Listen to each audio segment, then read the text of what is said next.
Bienvenidos al Hall de la Infamia de Nieves. Sí, este vídeo nace inspirado por este otro que os dejaré en la descripción. Me pareció una forma rápida y eficaz de desquitarse con películas tremendamente malas que no merecen que se les dedique mucho tiempo, así que a eso vamos. Aclaro que esto no es una lista de las 20 peores películas objetivamente hablando, sino una lista de las peores películas que he tenido la desgracia de ver. No habrá sorpresas en los puestos altos si habéis visto otros vídeos de mi canal o si me seguís en DeviantArt, porque esta lista la publica en DeviantArt y aquí simplemente lo que voy a hacer es elaborar, pero hay otras que van a sorprender a más de uno. Y si no incluyo una película que tú odies o que consideres terrible, es probable que sea porque no la he visto. Y si me decís que es muy mala, hay una posibilidad bastante grande de que no vaya a verla nunca.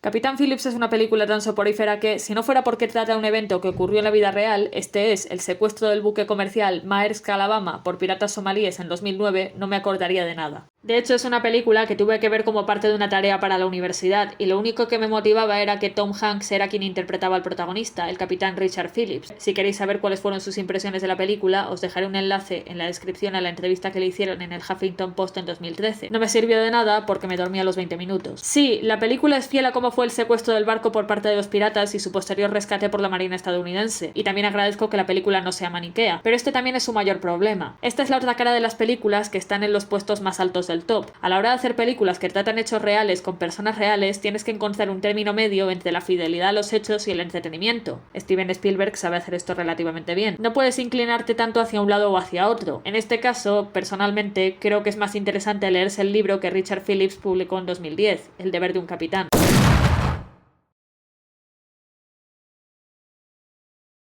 ¿Alguien se acuerda de que esta fue la película original que Disney decidió estrenar en 2022? ¿No? Ahí tenéis la razón de que está en este puesto. Solo recuerdo que había un personaje que era gay, pero más por el lamentable marketing de la película y de que creo que al final salía una tortuga espacial gigante o algo así. No me acuerdo bien. Vi esta película solo una vez y me aburrió tanto que no me siento motivada para volver a verla. Cuando decimos que queremos que Disney saque historias originales en vez de hacer tanto live action curtons y tanta secuela, no nos referimos a que le den luz verde a la primera cosa que se les pasa por la cabeza. La profesora te va a suspender igual tanto si copias los deberes de un compañero como si le entregas un folio con un párrafo de 5 líneas con faltas de ortografía. ¿Se entiende?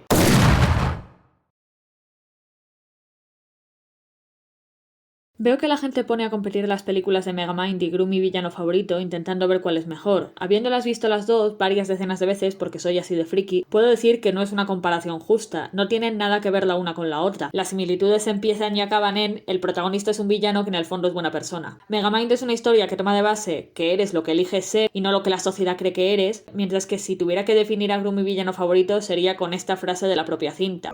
When we got adopted by a bald guy, I thought this would be more like Annie.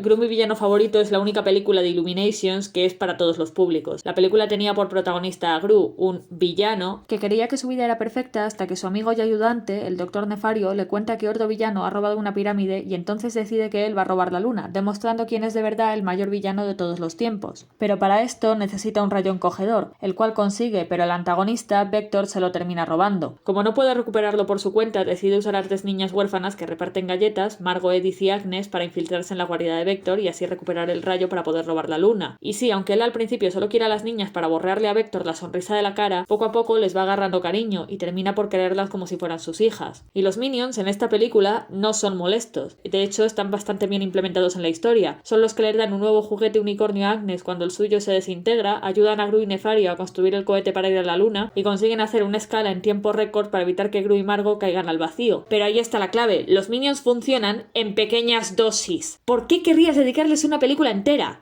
Sí, es verdad, porque Illuminations vio la inmensa popularidad que alcanzaron los Minions y pasó de verlos como un simple alivio cómico a una impresora de billetes. Así que en 2015 estrenaron la que hasta la fecha es su película más petarda, una película sobre el origen de los Minions. ¿Hacía falta? No. Cualquiera que haya visto Gru, mi villano favorito, podría pensar que los Minions eran un experimento genético de Gru y Nefario, pero Illuminations quería plata fácil. Es que además los Minions no hablan nuestro idioma, sino que se limitan a hacer ruidos mezclados con algunas palabras en inglés, o español, dependiendo de cómo veas la película. Por tanto, para toda su primera mitad, en la que no hay humanos, la película depende de un narrador externo. Narrador externo que parece que quiere que le paguen y le dejen irse a su casa. Ya cuando los 3 minions protagonistas llegan a la civilización, concretamente a la ciudad de Nueva York, en busca de un nuevo villano al que servir, la película se vuelve un poco más soportable, pero sigue siendo muy petarda.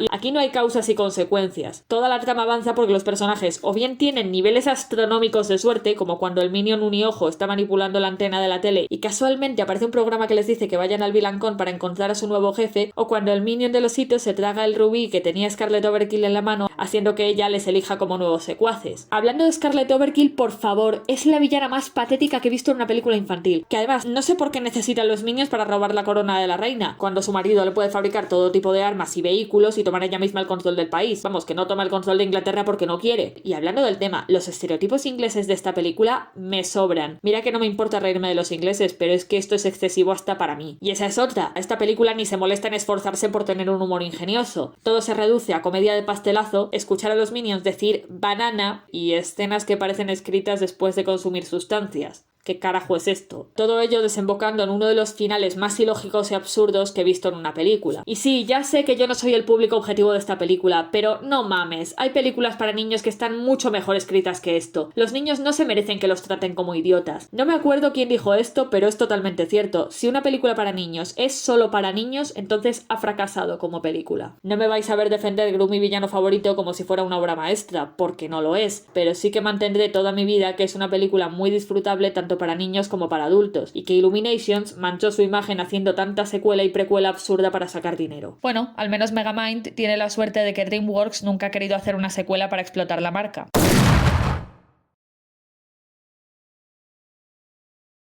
O más apropiadamente, los Cuatro Reinos, porque el personaje del Cascanueces, que debería ser uno de los protagonistas de la historia, es un personaje no secundario, sino casi diría que es un extra. La historia no tiene nada que ver con el ballet del Cascanueces de Tchaikovsky, y es que ni siquiera la banda sonora aprovecha las piezas musicales del ballet. Y para colmo, a pesar de que Disney tenía una oportunidad de oro en ambientar la historia en Rusia, al igual que con Raya y el último dragón y la posibilidad de centrar la película en Vietnam, tiró la toalla completamente, eligiendo ambientar la historia de un ballet ruso de un compositor que se enorgulleció de ser ruso toda su vida en Reino Unido. Lamentable.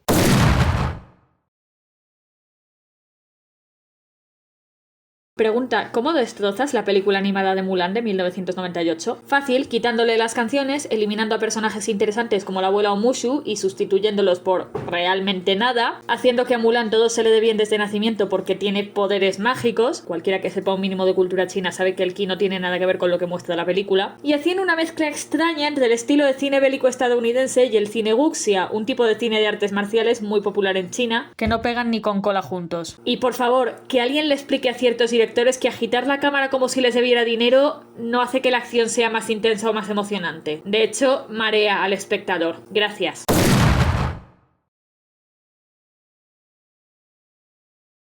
De pequeña no me gustaba nada El jorobado de Notre Dame, pero ahora puedo decir que esta adaptación que hizo Disney de la novela de Nuestra Señora de París de Víctor Hugo es quizá la que más me gusta de toda la era del Renacimiento de Disney. El protagonista de la historia es Quasimodo, un joven de 20 años, deforme, que vive encerrado en el campanario de la Catedral de Notre Dame al cuidado del juez Frollo, quien se vio en la obligación de hacerse cargo de él cuando el archidiácono le pilló después de haber matado a su madre. Frollo, desde que era un bebé, ha estado adoctrinando a Quasimodo en el odio a los gitanos, diciéndole cosas como que su madre la abandonó porque los gitanos no saben amar, y recordándole constantemente que, si saliera, el mundo solo le vería como un monstruo y que él es el único que le entiende. Pero a pesar de todo, Kwasi ya tiene 20 años y quiere ver París, por lo que acaba escapándose para ir al Festival de los Locos, donde conoce a la mejor protagonista femenina de Disney, que es Esmeralda. Después de que Frollo descubra que Kwasi le ha desobedecido y ha salido de la catedral, se arma un quilombo en el festival después de que Esmeralda se compadeciera de Kwasi y decidiera ayudarle. Esmeralda se esconde en la catedral y el capitán Febo, para protegerla, dice que se ha cogido a Sagrado y que no puede detenerla mientras esté en la catedral, lo que le da tiempo para que ella y Kwasi se conozcan, y así Kwasi empieza a darse cuenta de que todo lo que le ha contado Frollo en todos estos años son puras mentiras, haciendo la eventual derrota y muerte de Frollo la más satisfactoria de todo el catálogo de Disney. Y todo eso acompañado de la que es, sin lugar a dudas, la mejor banda sonora compuesta por Alan Menken, con mención especial a God Help the Outcasts y Hellfire, y una animación muy cuidada y repleta de simbolismo. Sí, se toma bastantes libertades creativas con respecto a la novela. Por ejemplo, en la novela Frollo es bastante más joven y no mata a la madre muerte de Quasimodo, sino que se lo encuentra abandonado en las puertas de la catedral. Es el peor de los 3 personajes masculinos de la novela, pero es más gris que en la película. O que en la novela Esmeralda sí muere cuando es condenada a la horca, no a la hoguera como en la película, y Quasimodo acaba muriendo a su lado, mientras que en la película ambos siguen vivos y consiguen derrotar a Frollo con la ayuda de los ciudadanos de París liderados por Febo. Es un final que, aunque cambia con respecto al material original, es muy satisfactorio y concluye con broche de oro los arcos de Quasimodo, Esmeralda y Febo. No hace falta contar nada más después de eso. Pero a comienzos de los 2000, Disney padeció por primera vez del virus de la secuelitis, consistente en que les dio por sacar un montón de secuelas de sus clásicos animados directos a DVD. Estas secuelas, salvo contadas excepciones, van de pasables a malas. Pero El Jorobado de Notre Dame 2 se lleva el premio no porque sea mala, sino porque es una mierda como una galaxia de grande. Es incluso peor que El Retorno de Jafar, porque mira, al menos El Retorno de Jafar tenía la redención de Yago, pero El Jorobado de Notre Dame 2 no aporta absolutamente nada. La película solo existe porque se ve que les dio pena que Quasimodo y Esmeralda no acabaran juntos, por lo que esta segunda entrega abre con una canción, bastante olvidable por cierto, que le restriega en la cara a Quasimodo que no tiene novia. Y entonces, por casualidades del destino, llega a París un circo dirigido por el que será el Frollo de Hacendado, un pijo relamido que quiere robar una campana de la catedral, y para ello envía a su ayudante para engatusar a Quasimodo y que le revele la localización de la campana. Y evidentemente ambos acaban enamorándose. Si la primera película era una historia muy madura que trataba temas como el racismo, el sexismo, el fanatismo religioso y la dualidad de la iglesia, todo eso se va por el desagüe en la secuela, que tiene la historia de amor más básica que te puedas encontrar en el cine. Ah, sí, y Esmeralda y Febo han tenido un hijo que solo está ahí para que el villano lo tome de rehén al final de la película para que le entreguen la campana, cosa que evidentemente no consigue. Y además ninguna de las canciones es memorable y la animación hace que la película de Azahar parezca una obra maestra. A ver, que a Azahar se le perdona porque Granada Film Factory no tiene el presupuesto de una gran compañía hollywoodiense como, ya sabes, Disney. En fin, que El Jorobado de Notre Dame 2 es una película completamente prescindible e innecesaria.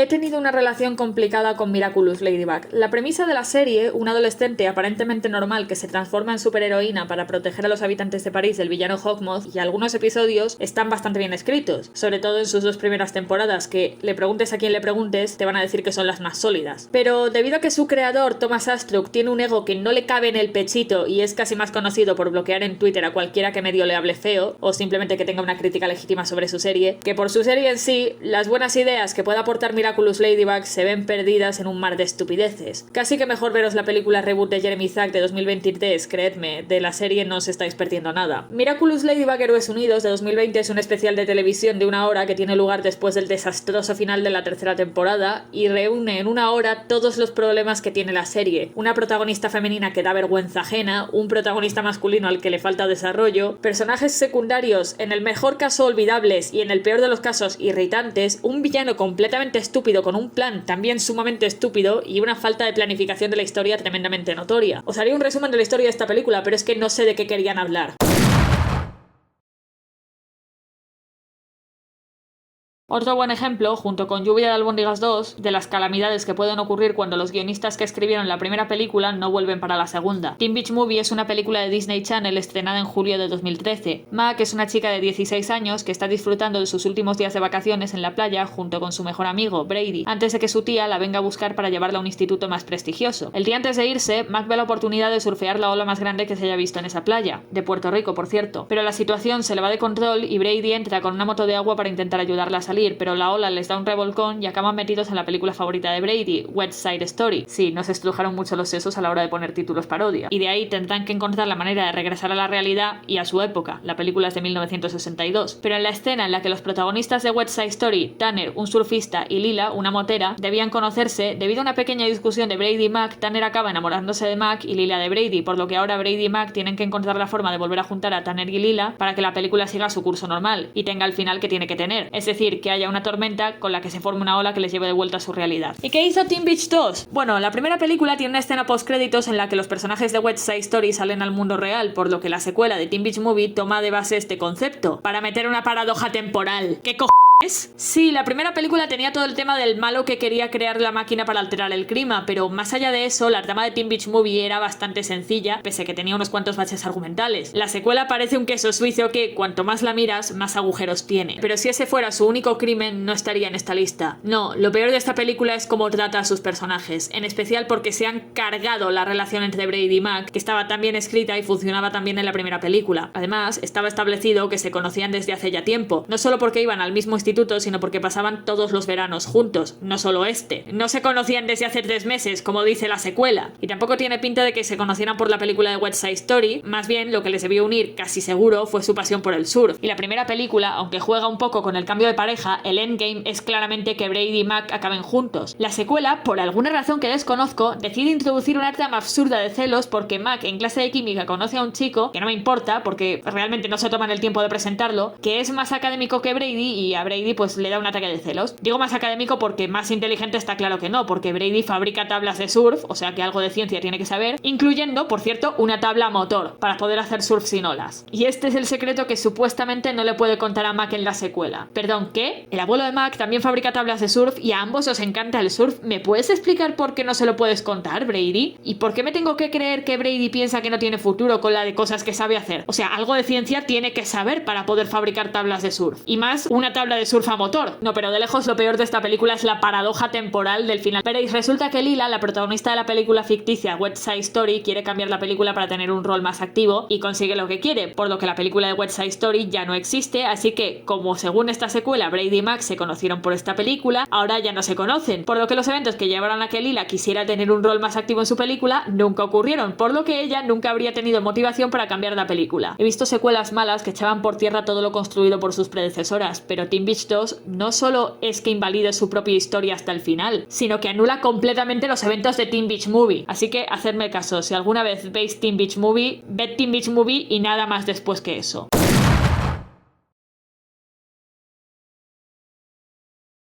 Ouija es una película que yo nunca tuve intención de ver y de hecho no terminé de ver. La película arranca con la repentina muerte de Debbie y su amiga Lane convence al resto de su grupo de amigos para tratar de hablar con ella con una tabla Ouija y preguntarle si alguien la asesinó. Pero en vez de invocarla a ella, invocan a otro espíritu, este malvado, que vivía en la casa antes que Debbie. Empezaré diciendo que hay demasiados personajes y que la película no se toma el tiempo de presentarlos bien, por lo que al final todos te dan igual. Debbie la primera, o sea, Debbie te la presentan y la matan a los 3 minutos. Segundo, la película se supone que es de terror y más que miedo lo que da es asco porque es excesiva e innecesariamente gore. Y no da miedo por una razón muy sencilla. El recurso que más se utiliza para asustarte es el de los jumpscares. Y eso puede funcionar la primera vez, pero cuando es lo único que tienes para dar miedo, aburre. En la película de Coraline, el terror se basa en la atmósfera lúgubre y siniestra del mundo en torno al Pink Palace, al que Coraline se ha mudado con sus padres, y lo que ella va descubriendo desde el día de la mudanza. En Ouija, el terror se basa en que la mayoría de las escenas tengan lugar de noche, que así se tienen que gastar menos dinero en los efectos especiales, y en darte sustitos. Y a eso súmale que la película establece unas reglas muy claras para usar una tabla Ouija, que los protagonistas se van a pasar por el 2 de oros. 1. No uses la tabla Ouija en un cementerio, la usan en la casa donde murió Debbie, que es prácticamente lo mismo. 2. Sé educado con los espíritus, se pasa la educación por el 2 de oros. Y 3. Despídete de los espíritus y pídeles por favor que se vayan. Ni se despiden ni les piden que se vayan. Vamos, que todo lo que les pasa a los personajes les pasa porque son gilipollas.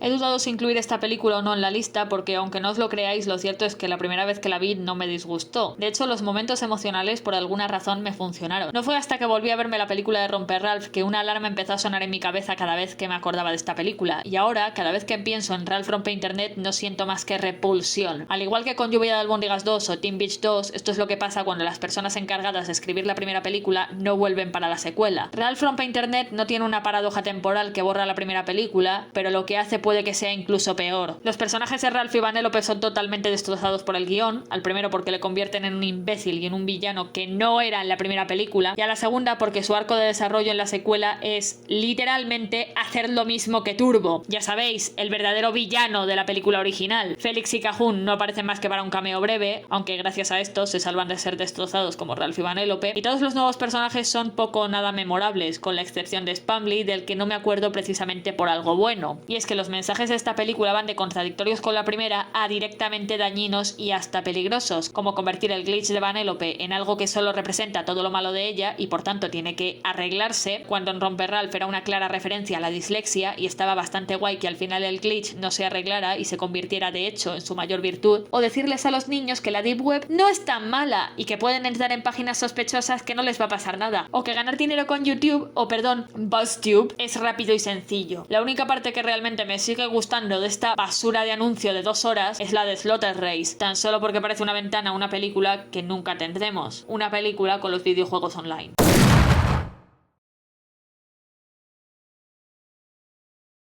El de Mulan no es el peor live action de Disney porque existe Peter Pan y Wendy. Y no he visto el de Lilo y Stitch, ni lo voy a ver. El problema de esta película es que quiere hacerse la super progresista y la super moderna, pero en el fondo lo único que es rancia, sosa, fea, condescendiente y estúpida. Wendy ha pasado de ser una chica dulce y maternal cuyo principal rasgo era la responsabilidad, preocupada por el bienestar de sus hermanos, que tenía que aprender a que hacerse mayor no es malo, a una niñata desagradecida, antipática, repelente y sabelotodo, a la que solo pienso que su madre no le pegaba lo suficiente con la chancla. Y Peter, por su parte, ha pasado de ser un chico egocéntrico y carismático, quizá con alguna tendencia ahí medio psicópata, pero que en el fondo tiene buen corazón, a un niñato llorón y psicópata, tal cual. Los hermanos de Wendy son incluso menos importantes que en la película animada. El Capitán Garfio es un tipo amargado y aburrido, al que se le perdona que quiera matar niños porque, oh, tiene un pasado trágico, como la muñeca Annabelle de Toy Story 4, y los niños perdidos ahora son dirigidos por Tigrilla, convirtiendo la petición de Peter de que Wendy vaya nunca jamás con él para que les haga de madre en completamente inútil. Todo ello con un filtro azul grisáceo de mierda en una isla que más que parecer una isla de fantasía parece una roca verde en mitad del mar. ¿De quién me estoy olvidando? Ah, sí, de Campanilla, que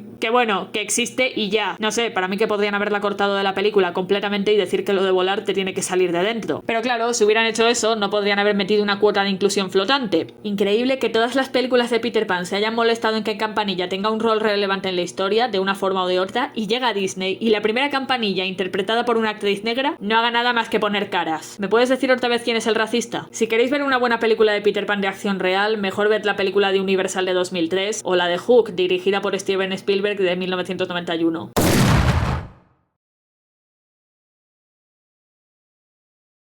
Posiblemente la mayor decepción de mi vida. Por aquel entonces yo aún estaba muy enganchada a la saga de Harry Potter. La película de Animales Fantásticos y Dónde Encontrarlos de 2016 me había gustado mucho, aunque volviéndola a ver ahora con una perspectiva más crítica no es tan buena como la recordaba, aunque sigue siendo una película más que decente, y por ello esperaba esta segunda parte con ilusión. Fui al cine a verla, me terminé las palomitas antes de que empezara la película, todos lo hacemos, no mintáis, y cuando acabó me volví hacia el resto de las personas que estaban en el cine conmigo para ver si estaban igual de confundidas que yo. No tengo ni idea de qué historia era la que J.K. Rowling quería contar con esta película, porque sí, el guión es suyo y se nota muchísimo. La historia de Dumbledore y Grindelwald, una historia sobre Lita Lestrange lidiando con la culpabilidad de supuestamente haber dejado morir a su hermano, Credence, que sigue vivo no sé cómo, tratando de averiguar quién es, el mago senegalés, Kama creo que se llamaba, buscando venganza contra los Lestrange por lo que le hicieron a su madre, Newt intentando arreglar un malentendido con Tina. ¿Veis el problema o no lo veis? Todas estas historias dan cada una para una película separada, no pegan juntas ni con ultracola. Y para empeorar las cosas, J.K. Rowling ha cambiado el canon de su universo de fantasía para poder meter un cameo de la profesora McGonagall, que, según ella misma, nació en 1935, por lo que no tiene ningún sentido que esté ya en Hogwarts en 1927, que es cuando ocurre esta película, o poder meter flashbacks de Lita y Newt juntos en Hogwarts, a pesar de que esta película revela que los Lestrange son franceses, por lo que Lita no debería estar en la Academia Beauxbaton. Bueno, a ver, que en realidad esto me da un poco igual, porque el mundo de Harry Potter ya de entrada está construido casi al azar, pero leche, por lo menos que sea coherente. Oh sí, y Nagini está en esta película. Nagini, ya sabéis, la serpiente de Voldemort que resultó ser uno de sus horrocruxes y a la que terminan decapitando al final de las Reliquias de la Muerte. Pues aparentemente resulta que siempre fue una chica de Indonesia que tenía una maldición, y J.K. Rowling dice que lleva planeando esto desde hace 20 años. No se lo cree ni ella. Y no me acordaba porque es un trozo de plástico. No creo ni que tenga líneas en la película. Y señores, esto es lo que pasa cuando un autor se cree que puede escribir el guión de una película porque, como es un autor de novelas exitoso, ya lo de escribir películas le va a salir de forma natural. Y el resultado es esta especie de Frankenstein cinematográfico con un primer acto que abusa del diálogo para explicar las cosas en vez de mostrarlas, un segundo acto casi inexistente y un tercer acto que sí, es emocionante, pero que en el gran esquema de la película no significa nada. Es una lástima que esta película y Los secretos de Dumbledore hayan embarrado la imagen que la gente tenía de la primera película de Animales Fantásticos. Si bien no era perfecta y tenía unos cuantos baches argumentales, era entretenida y tenía algo de coherencia estructural. Sus 2 secuelas simplemente no debieron existir, y a J.K. Rowling le vendría bien un chorro de humildad.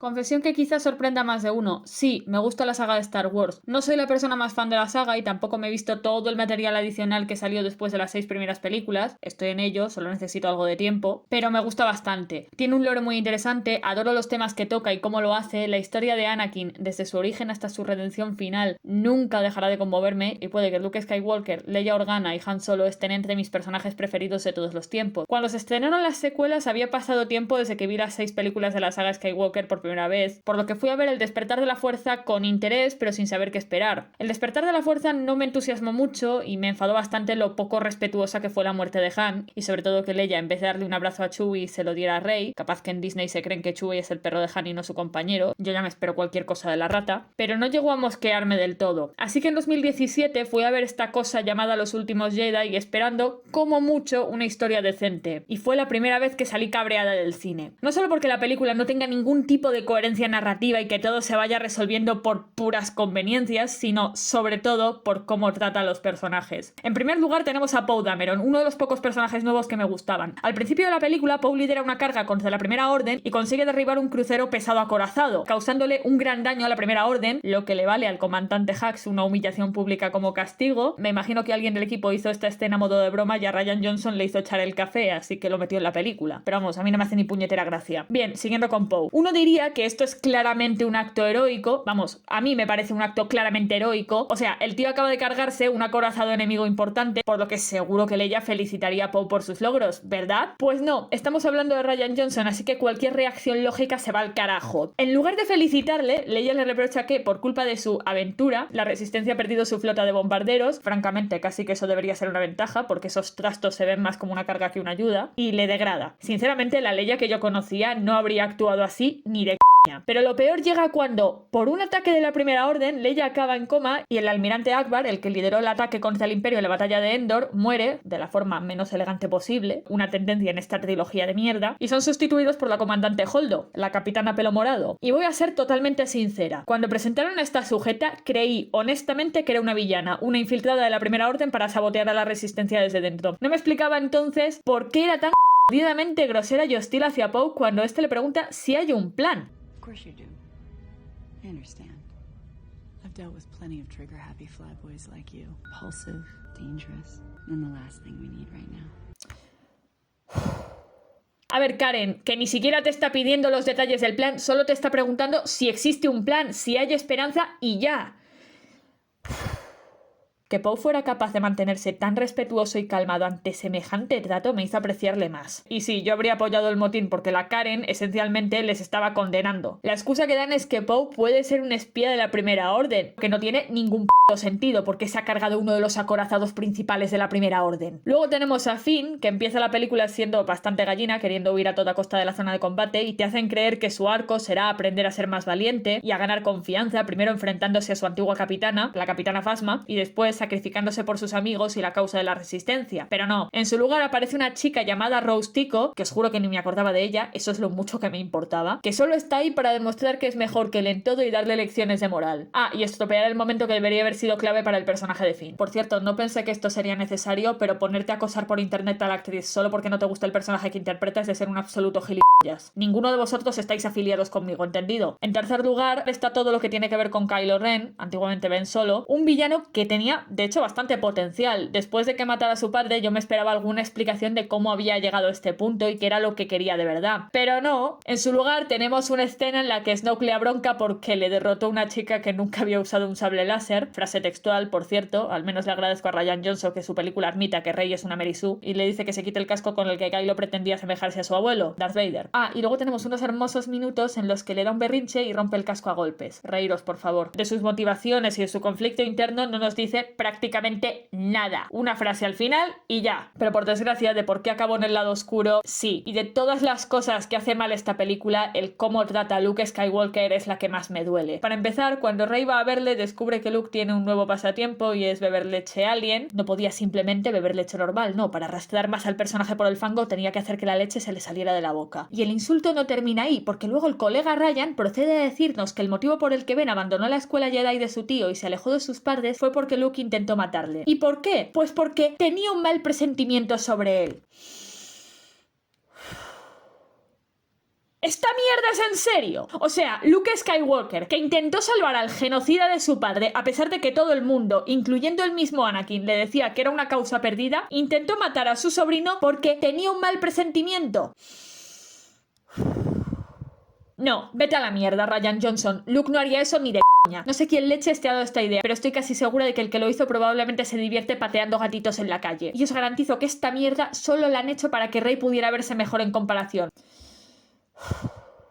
Os voy a contar un secreto. Si para que vuestra heroína sobresalga necesitáis arrastrar al héroe anterior por el fango, no es alguien que merezca sobresalir en primer lugar. No llegué a ver el ascenso de Skywalker porque los últimos Jedi me cabreó tanto que me bajé de ese barco. Y todo lo que he oído sobre esa abominación me es suficiente para no acercarme ni un poco. Para lo único que me han servido las secuelas es para darme cuenta de que Star Wars me gustaba más de lo que creía. Me da igual lo que diga Kathleen Kennedy. En mi cabeza estas 3 secuelas nunca van a contar como canónicas. Y juro que he leído fanfics de Wattpad mejor escritos que esta porquería.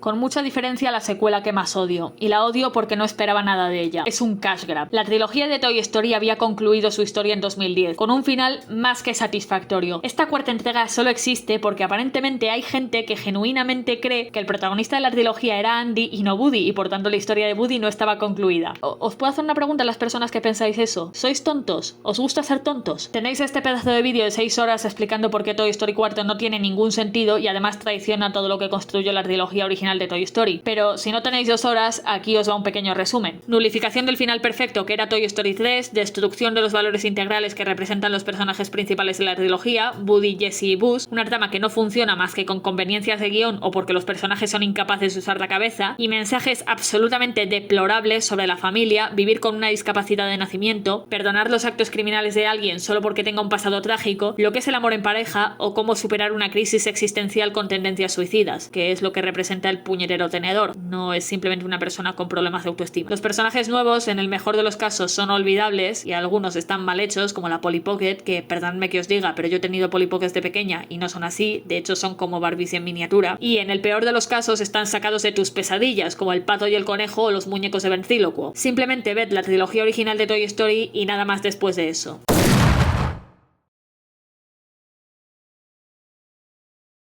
Y ahora entramos en la sección de manzanas podridas. Es la película de Pocahontas de 1994, la película de Disney más controvertida y odiada con toda la razón del mundo, y que demuestra que no, el público general no sabe distinguir realidad de ficción y que si lo que quieres es hacer una historia de fantasía, invéntate tus propios personajes y no pisotees la historia de personajes históricos reales. Lo único históricamente correcto de esta película es que el primer asentamiento inglés de América, Jamestown, se fundó en efecto en 1607, y ya, eso sería todo. La película arranca con una canción que es una oda a la teoría del buen salvaje de Rousseau y que ya me tiene más que harta. Esta visión del nativo americano como un ser de luz que vivía en armonía con la naturaleza, aunque os resulte irónico, es bastante racista y deshumanizante. Y, por otra parte, así no era como eran los habitantes de las tribus que componían la Confederación Powhatan. Bueno, por lo menos el diseño de sus viviendas sí que es correcto. Un reloj roto da la hora bien 2 veces al día. Eso de ahí es la tribu nativa americana genérica que salía en todos los westerns de los 40 y los 50. Y si bien la relación entre los Powhatan y los ingleses empezó bien, pronto los ingleses de Jamestown empezaron a meterse con los Powhatan, por lo que 3 años después de la fundación del asentamiento comenzó una guerra que duraría hasta 1646. Y estas guerras ocurrieron porque los ingleses, al contrario que los españoles, no tenían ninguna intención de convivir o mezclarse con los nativos. Ellos sí que iban ahí a expandir sus negocios y a buscar nuevos recursos naturales para sí mismos. Pero lo peor de esta película es el romance entre Pocahontas y John Smith. Sí, ese que tanta gente le parece el mejor romance de Disney. Eugene y Rapunzel existen, así que no, y que a mí lo único que me produce son ganas de vomitar. Bien, para empezar, y lo siento si le arruino la infancia a alguien, John Smith era este tipo de aquí. Nada que ver, ¿eh? Y cuando llegó a América con su tripulación tenía 27 años y nunca tuvo ningún romance con Pocahontas, cuyo nombre real era Amonute Matuaka. Pocahontas era el nombre de cariño con el que la llamaba su padre. Tenía entre 9 y 10 años. Incluso en esa época, en la que es verdad que las mujeres se casaban muy jóvenes porque el concepto de infancia que tenemos actualmente no existía, habría estado mal visto que un hombre de 27 tuviera algún tipo de relación sentimental con una niña de 10 años. Y además, Matoaka, al igual que muchos niños Powhatan, temían a John Smith, ya que él era conocido por entrar en varios poblados y amenazar a los jefes a punta de pistola para que les dieran comida y suministros. Cuando ella tenía unos 15-16 años, se casó con Kokum, y no fue un matrimonio arreglado por su padre, ni mucho menos. Matoaka y Kokum realmente se querían, pero su felicidad no duraría mucho, ya que había estallado la guerra con los ingleses y estos estaban planeando secuestrarla para chantajear a su padre, lo que finalmente consiguieron. El capitán Samuel Argall se dio a la misión de encontrarla, pues pensaba que la captura de la hija del jefe amedrentaría a los Powhatan. Argall se encontró con el jefe y le amenazó con arrasar el pueblo si no le entregaba a su hija. Al final cedió y Argall le prometió que solo se llevaría a Matoaka temporalmente. Por supuesto, mintió. Lo poco que a los ingleses les importaban los nativos quedó patente cuando Argall, como precio por Matoaka, le entregó al jefe un cuenco de cobre. Antes de ser hecha prisionera, Matoaka había dado luz a su primer hijo, pequeño Kokum, a quien había tenido que dejar al cuidado de otras mujeres de la aldea. Estuvo meses encerrada en un barco inglés sin saber nada de la guerra. La historiografía inglesa dice que la trataron bien y que no le hicieron ningún daño, pero teniendo en cuenta cómo son los ingleses, eso se lo pueden contar a su tía. Más tarde llegó John Rolfe, un explorador y granjero inglés que saltó a la fama por ser el primer colono de Virginia en cultivar allí el tabaco, del cual hizo su fortuna. Se encontró con Matoaka y se la llevó a Londres, donde fue convertida al cristianismo y bautizada como Lady Rebecca. Rolfe se casó con ella y poco después ella dio luz a su segundo hijo, Tomás. Durante su estancia en Inglaterra parece ser que se encontró con John Smith y le echó una bronca tremenda por el maltrato que él estaba ejerciendo como líder de Jamestown contra su pueblo. Pero recordad, el mejor romance de Disney. En la primavera de 1617, Matoaka comenzó a organizar su regreso a América. Según lo que cuenta su hermana, Matakana, por entonces ella estaba en perfecto estado de salud. Sin embargo, una noche después de una cena con Rolfe y Argall, repentinamente le dio un ataque de vómito y falleció. Algunos historiadores han sugerido la posibilidad de que fuera tuberculosis, pero esto no está claro. Tendría unos 21 años al momento de su muerte y, pese a que su familia solicitó que les devolvieran el cuerpo, Argall y Rolfe la enterraron en Gravesend, junto a la iglesia. Su padre se enteró de su muerte por Matakana y terminó muriendo de depresión pocos días después. ¿Y sabéis qué es lo peor de todo esto? Que la historia más parecida a lo que nos mostró Disney en su película es la del sevillano Juan Ortiz, quien formaba parte de la expedición de Pánfilo de Narváez a la Florida de 1528. La expedición fue un fracaso, pues la flota fue azotada por un huracán. Entre los pocos supervivientes se encontraban Núñez Cabeza de Vaca y Juan Ortiz. Ortiz fue capturado por la tribu de los Tocobaga, en la actual Ucita. Iba a ser quemado, pero Ulele, la hija del cacique de la tribu, se enamoró de él y le salvó la vida. Es decir, que la película de Pocahontas de Disney toma de base la relación entre Juan Ortiz y Ulele, que es parte de la historia de España e Hispanoamérica, para blanquear la historia del origen de Estados Unidos. Lo único que merece la pena de esta película es la banda sonora de Alan Menken, que, como siempre, es una obra de arte y me gustaría que no estuviera asociada a esta atrocidad cinematográfica. Así que escuchad las canciones y nada más.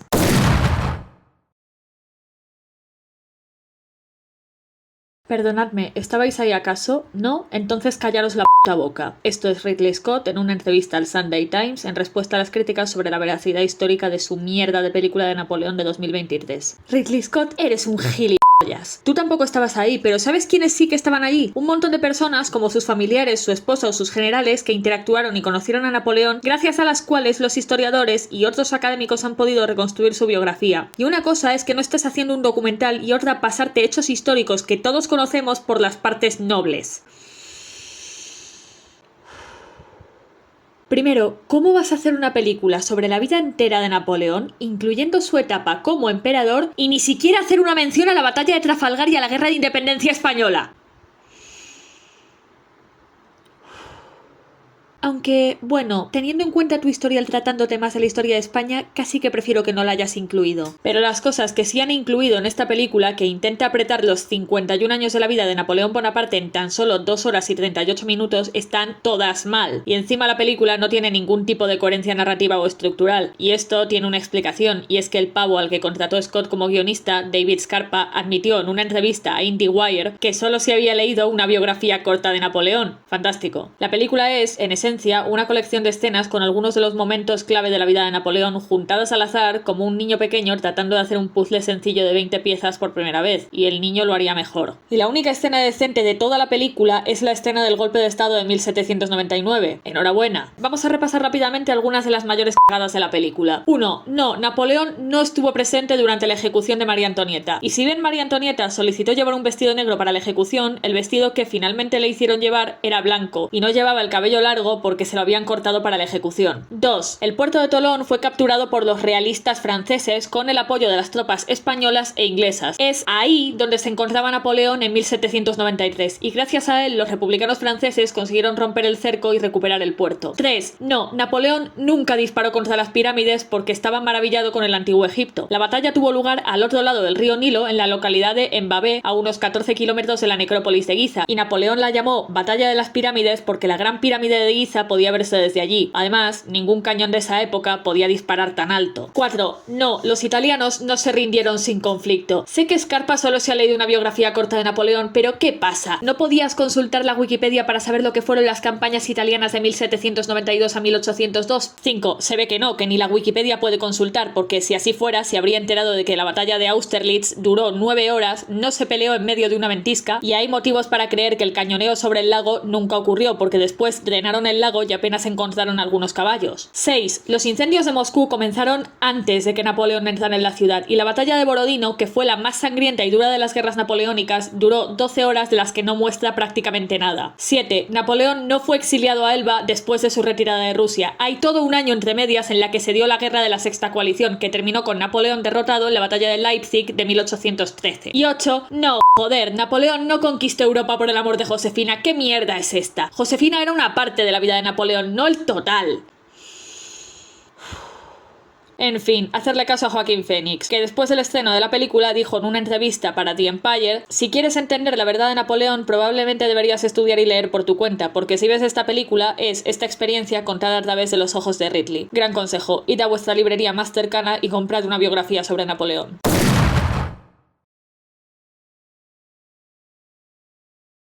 Vi a mucha gente muy molesta al ver que Ridley Scott no había hecho ni una mísera mención a la Guerra de Independencia Española en su mierda de película de Napoleón, pero considerando que este es el hombre que dirigió en 1492 La Conquista del Paraíso, creedme, yo creo que es un alivio. La película arranca con una serie de grabados que el propagandista neerlandés Theodore de Bry, un tipo que no vio un nativo americano en su vida, hizo para la edición inglesa de La Brevísima de Bartolomé de las Casas, libro que a día de hoy está más que demostrado que está lleno de exageraciones y mentiras. Y, acto seguido, procede a poner este bloque de texto vergonzoso.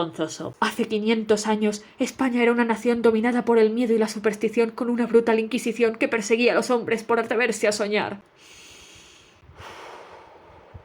Claro, porque Inglaterra y Francia en aquel entonces eran un paraíso de libertades civiles y derechos humanos, no como que el edicto de expulsión del 30 de marzo de 1492 iba en la línea de la política que estaban siguiendo muchos otros reinos europeos en el siglo XV, incluyendo Francia y Inglaterra. Y la Inquisición española no perseguía a los hombres por atreverse a soñar, sino que se creó en 1478 para perseguir a los falsos conversos, y en sus 300 años de existencia se estima que solo llegó a ejecutar a entre 3.000 y 5.000 personas. Por contraste, se estima que en el año del llamado Gran Terror de la Revolución Francesa fueron ejecutadas unas 40.000 personas. Solo en esa intro hay tantas estupideces que se te quitan las ganas de verla. Lo peor de esta cosa es que encima se financió con el dinero de los impuestos de los españoles, vía Ministerio de Cultura, a pesar de que esta bazofia no tiene nada que ver con la cultura. Nuevamente, lo único rescatable es la banda sonora de Vangelis, y digo lo mismo que para la de Pocahontas de Alan Menken. Me encantaría que no estuviera asociada a semejante mierda.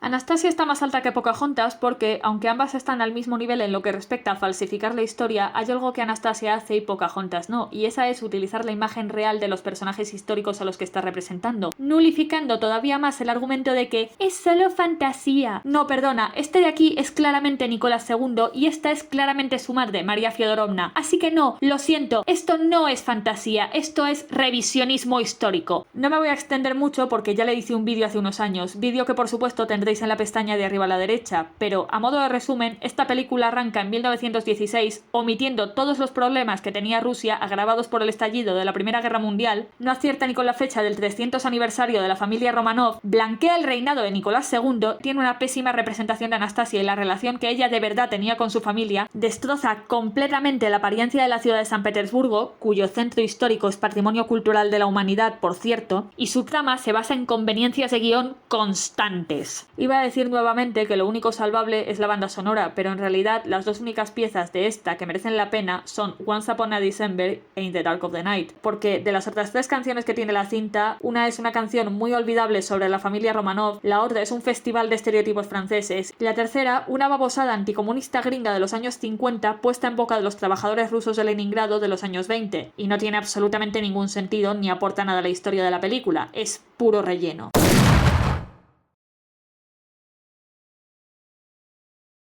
¿Y qué puedo decir de esta bazofia llamada Emilia Pérez que no se haya dicho ya? En un principio no iba a ver esta basura. Escuché al director Jacques Audiard, el odioso, decir en una entrevista que el español era una lengua de pobres, que más quisiera el francés tener un Quijote, lávate la bocaza antes de hablar mal del español, y se me quitaron las ganas. Y luego me enteré de que esta basura nuclear había sido nominada a ni más ni menos que 13 puñeteros premios Oscar, que básicamente están poniendo esta mierda al nivel de Titanic, Mary Poppins, Lo que el viento se llevó o Casablanca. Y se ha llevado 2. De las 13 nominaciones se ha llevado 2, una de los cuales es a mejor banda sonora. Ya algunos sabíamos que los Oscars no tenían ningún valor, sobre todo desde que le dieron el premio a Toy Story 4 en vez de a Klaus, pero ahora ya es que todo el mundo ha visto que Hollywood y la Academia de los Oscars son una cloaca infecta. Os hago un resumen muy cortito de este excremento de vaca con diarrea. Una abogada recibe la llamada más sospechosa que una persona pueda recibir y como ella tiene una neurona decide ir a ver qué es, y la secuestran, básicamente. Resulta que el que la había llamado es el jefe de un peligroso cártel de drogas que quiere su ayuda, no sé por qué, porque la propia cinta muestra que tiene contactos más que de sobra y mejores que ella, para cambiarse de sexo y fingir su muerte y comenzar una nueva vida como mujer. Sí, así funciona, supongo. Te cambias de sexo y ya automáticamente tu vida se resetea, todos tus crímenes desaparecen. Tócate las narices. Después de una canción, sí, se me olvidaba decir que esta cosa es un musical, un insulto a los musicales, más apropiadamente, sobre penes y vaginas. No, por desgracia no me lo estoy inventando. Oscar a mejor banda sonora, señores. El narco se convierte en mujer y mágicamente desaparecen todos sus crímenes. Cortamos a 6 años después y la tía se encuentra con la narco en Londres y la narco le dice que echa de menos a su mujer y a sus hijos. Sí, se me olvidaba, porque la narco abandona a su mujer y a sus hijos al cambiarse de sexo y más encima le pide a la abogada que los mande a Suiza porque... no sé, patata. Así que la abogada la ayuda para que se reúna con ellos en México. ¿Y cómo sabes que están en México? Pues por el puto filtro amarillo de los huevos. ¿Cómo si no? Entonces la narco ve una noticia en la que se habla sobre los desaparecidos por la violencia narco y la narco trans se siente un poco culpable, pero en vez de confesar sus crímenes y asumir su responsabilidad, se va a la cárcel para hablar con otros narcos porque seguro que ellos también se arrepienten y quieran ayudar a buscar a los desaparecidos. Y se ve que esto no fue lo suficientemente repulsivo porque acto seguido nos muestran a las martes buscadoras trabajando con los narcos para encontrar a sus seres queridos desaparecidos. Luego hay un drama de amorío e infidelidad telenovelesco mal escrito que no le importa a nadie y con todo ese lío la narco, su mujer y el amante acaban palmando en un accidente de coche y por si no te queda claro que han palmado, el director te mete una explosión y como último insulto al espectador, al cine, a las martes buscadoras, a las personas trans, a los católicos, a México y a la inteligencia humana, esta puta mierda acaba con la narco siendo nombrada santa. No merece ni ser llamada película. Y si no está en el puesto número 1 es porque por lo menos los personajes de esta mierda son ficticios. Porque ahora vamos a hablar de la que considero que es la peor película de todos los tiempos.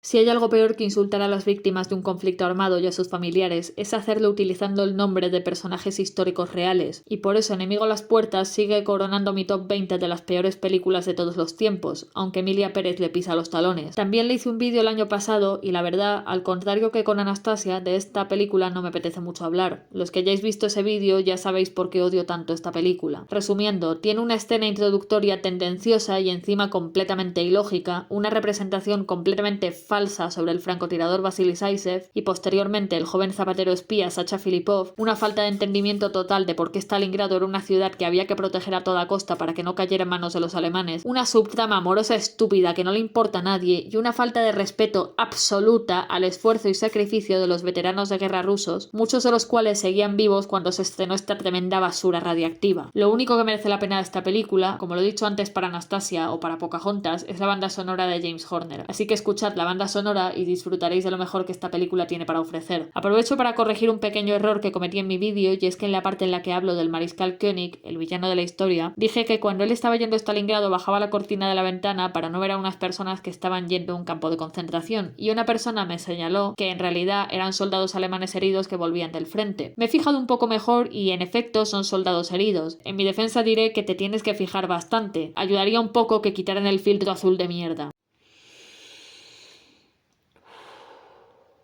Oye, pues sí, la verdad es que sienta bien haberlo podido soltar todo. Quizá haga una segunda parte con lo contrario, con mi top 20 de las mejores películas de todos los tiempos, así, para terminar de quitarme el mal sabor de boca. De momento yo lo dejo aquí. Si os ha gustado el vídeo, dadle me gusta y dejadme un comentario diciéndome qué películas pensáis que son las peores de todos los tiempos. Y si os gusta mi contenido, podéis suscribiros a mi canal. Os recuerdo que mi primera novela, 1999, El fin del milenio, ya está disponible en mi Wattpad, y si queréis hacer un poco más por mí, podéis invitarme a un café a través de Ko-fi, o seguirme en mis otras redes sociales como Instagram o DeviantArt, donde estoy decentemente activa. Sin más, me despido. Nos vemos en el próximo vídeo.